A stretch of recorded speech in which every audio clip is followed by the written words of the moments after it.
newsroom with the latest there. In the comedy film Groundhog Day, Bill Murray's character is forced to endlessly relive the same scenario every day. Well, it's Thursday, December the 8th, and welcome to Brussels, to the really, truly, honest-to-goodness last chance summit to save the euro. Now, there's a fair chance yet more last chance summits will indeed follow, but there's no arguing that political stakes have never been this high. Italy's just the latest country to see its government fall due to a sovereign debt crisis that could get a lot worse in January when a host of treasury bonds come to maturity. Undercapitalized European banks may have to pull back cash from elsewhere around the globe and plunge the planet into another recession. Oh, and there's rating agencies that have now put all of the Eurozone on credit watch. The expectations for the EU summit are sky high. We have great expectations, and therefore I'm hopeful that we see some steps in the right decision. Otherwise, it will get worse. To answer those sky-high expectations, the leaders of France and Germany come to Brussels armed with a plan. But will it fly? And are they pitching it right? Today in the France 24 debate, deal or no deal? And from Brussels, we'll be joined shortly by Europe editor Christophe Robit, economist Julia Cagé, teaches at Harvard University and the Paris School of Economics. Thanks for being with us. European Member of Parliament Franziska Brotner of Germany's Green Party. Thank you for being with us here in Paris today. And from his home constituency of London, British Member of the European Parliament, Charles Tannock of the UK Conservative Party. Thank you for being with us. Good evening.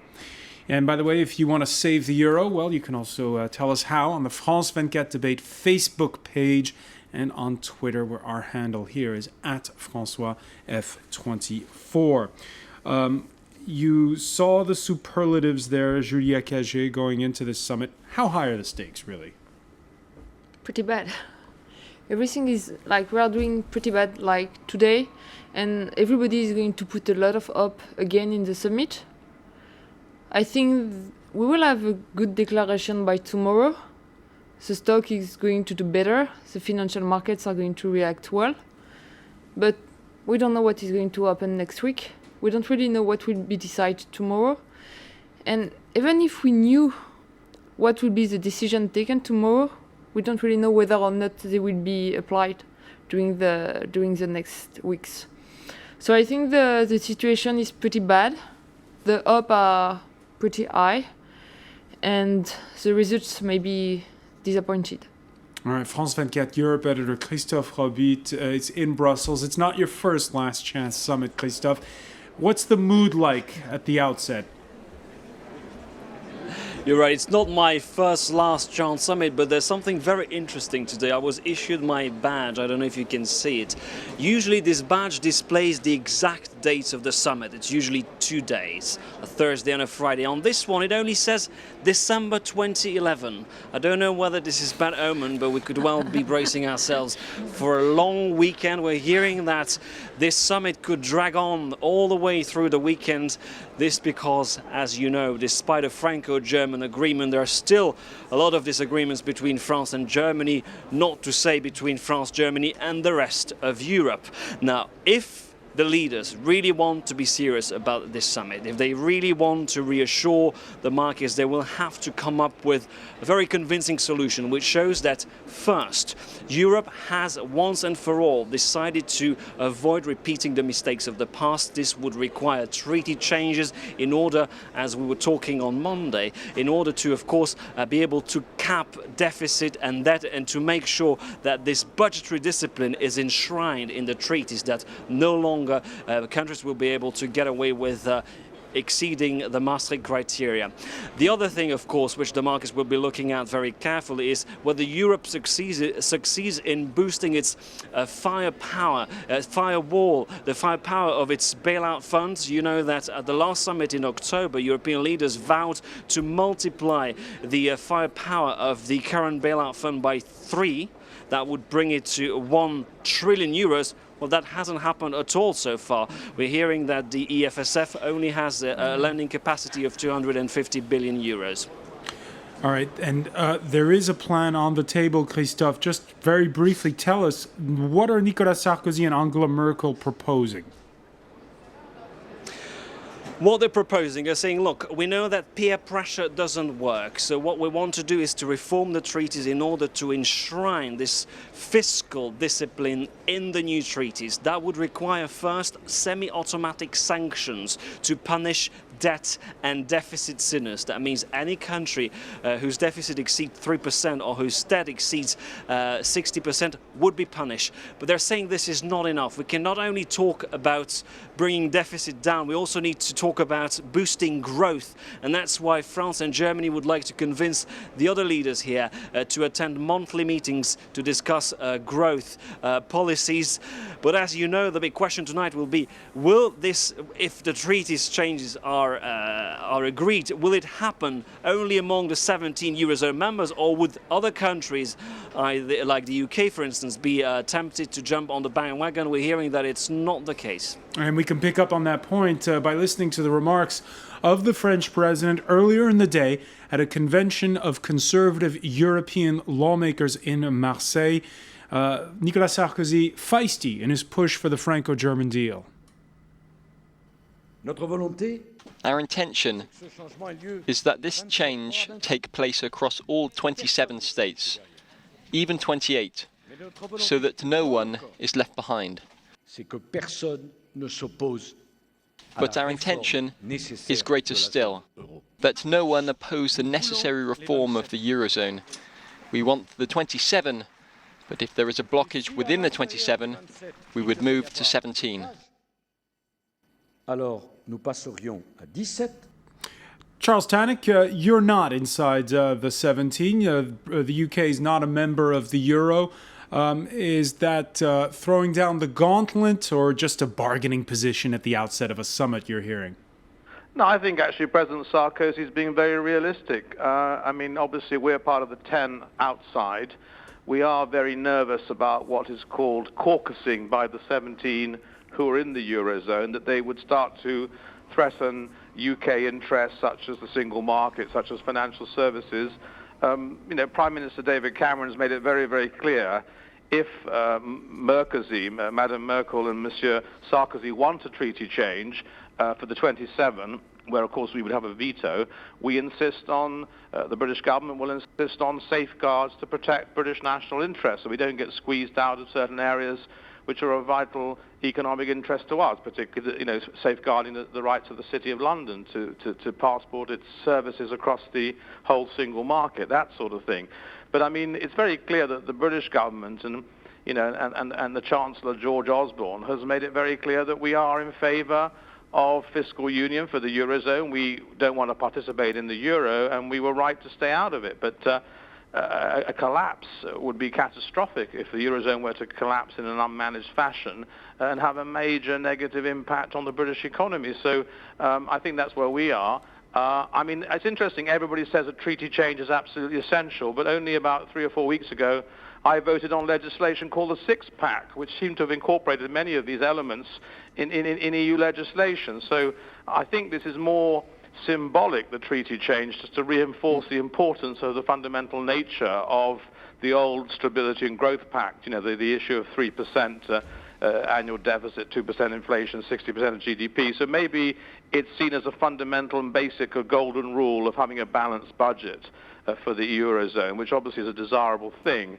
But of course it was France and Germany which broke the Stability and Growth Pact in the first place. So they set a very bad example 5 years ago. I think expectations are very, very high for the summit tomorrow. But the market's already in slightly disappointed mood. I noticed at the close of the FTSE is 1.5% down, and the CAC 40 also down. So markets are obviously nervous about what will emerge. I don't think tomorrow we'll see the kind of final architecture, but I do think that Mr. Draghi, the new central bank ECB governor, has talked about a fiscal compact. It does seem that we are moving very rapidly in the direction for the Eurozone 17 of much more stringent fiscal union, much more supervision of their budgets. And obviously the ECJ will have powers to enforce it in terms of punishment to those who transgress, and possibly even ultimately ejection from the Eurozone. So that will be pleasing to the markets, I think. And of course, we do need to see the bond yield rates on the Italian and Spanish bonds stay comfortably below 6% to be sustainable. When they hit 7 or 8%, clearly those countries can't sustain their deficits, and their fiscal impact would be enormous, and they would risk default in the next 6 months. If that were the case, they couldn't roll over their loans. So I do think we are near the end game, but we're not quite at the final point yet. And interesting that you mentioned the rules for punishing those that are naughty. Franziska Brandner, I want you to listen to what the German Chancellor said at that same conference in Marseille. Angela Merkel spelling out 3 reasons why the crisis has happened. Tell me if you agree after listening to her. Overcoming the current crisis, that requires us to take a very close look at the causes of all of this. And one cause was the major levels of debt in some member states. A second cause is the differences in competition conditions. And a third reason is that sometimes we've taken too long. We've taken decisions over too long a period of time, and there hasn't been enough coordination. Do you agree with that analysis?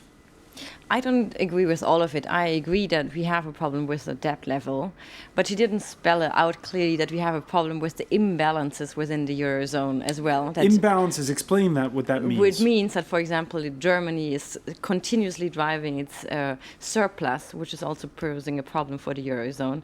So I think Merkel is always approaching it from saying what are the problems of the others, but not to what extent Germany is part of it and how we also contribute to it. And I think that's part of the problem. And I think the Standard & Poor's downgrading of the entire Eurozone, I thought it was quite interesting when they were arguing that just austerity will not make the deal, that what will calm them down maybe is if you have a real economic balance between all the Euro members. And that implies Germany doing other politics too. And I think that is a part of the problem. It's not that Europe is leading, Germany is leading, but the leadership is not an example. It is by us saying what others should do without addressing our own problems. So that's, I think, she's not completely wrong, but leaving a bit out what Germany, for example, would have to change too. Do you agree with Charles Tannock that a lot of the rules are already on the books? I think some of the rules definitely are on the book. For example, this question of automatic sanctions. At least there, as he said, with the six-pack, thanks to the European Parliament, by the way, we enforced much stronger and more automatic sanctions. So that is in there. There are other parts, for example, the European Court of Justice, that probably really would require a treaty change. So I don't say everything needs a treaty change. And it's, for example, interesting that at the time when we were negotiating six-pack, Merkozy were against more automatic sanctions, and really only because of the parliament willing to accept that. And now they're saying we need even a treaty change for that. So it's also a bit, sometimes looking back and taking a different approach to it.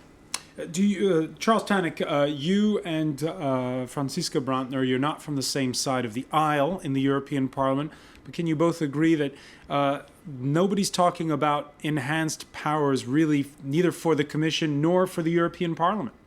Certainly no, absolutely. I mean, nobody's talking about enhanced powers for the Commission, although the Commission initially wanted to have the powers to enforce these things, but it was felt it better came from the ECJ, which probably does require some treaty change, either at 17 or 27. I'm not a lawyer, but that's my understanding.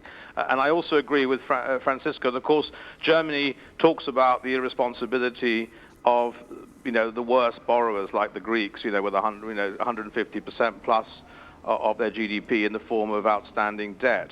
But of course, Germany has also benefited considerably by having a weak euro and exporting globally and driving their economy and accumulating a massive, balance of payments and foreign exchange reserves. So, to a certain extent, Germany, if it went back to the Deutschmark and the whole eurozone were to collapse, and it would have a very strong currency, and their export industries will be crippled. So it's also in German interest to keep the eurozone going for them because it's a weaker currency than the national currency, and also many of their banks are themselves exposed. They have to be bailed out to Greek, Italian, and Spanish paper. So the arguments are very, very complicated. It's not black and white. It's all shades of grey. But of course, I predicted 10 years ago in an article that the single currency, single economic, the single monetary union without a strong political and economic component, which was enforceable, would come under enormous strains, and we're now seeing that. We're now seeing but I mean, what we do need to see, of course, is the European Central Bank standing behind some of the big borrowers. And I think Mr. Draghi is making it clear, and I think Mrs. Merkel as well, that if austerity can kick in and these various compacts on fiscal discipline become enforceable, then I think the European Central Bank will add a lot of backing to the markets by saying that they will become effectively a kind of lender of last resort, even though technically that's prohibited. All right, and we're looking now at live images of the leaders arriving at the summit in Brussels. Julia Cagé, you're an economist. I'm going to ask you a political question, though. It gets down to the question here, when you listen to all of this, of how much legitimacy will the deal that comes out of Brussels have, if there is one? Not enough. One of the main problems today is that the Parliament, European Parliament, is not strong enough at all. They have no more power. We never hear about them.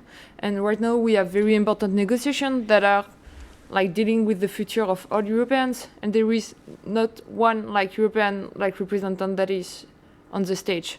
Like you are here, but you are not in Brussels. We're not involved. And this is really a problem choice. Because what we need, and one of the things that was missing in like Merkel's 3 points, one of the cause of the crisis was the lack of federalism.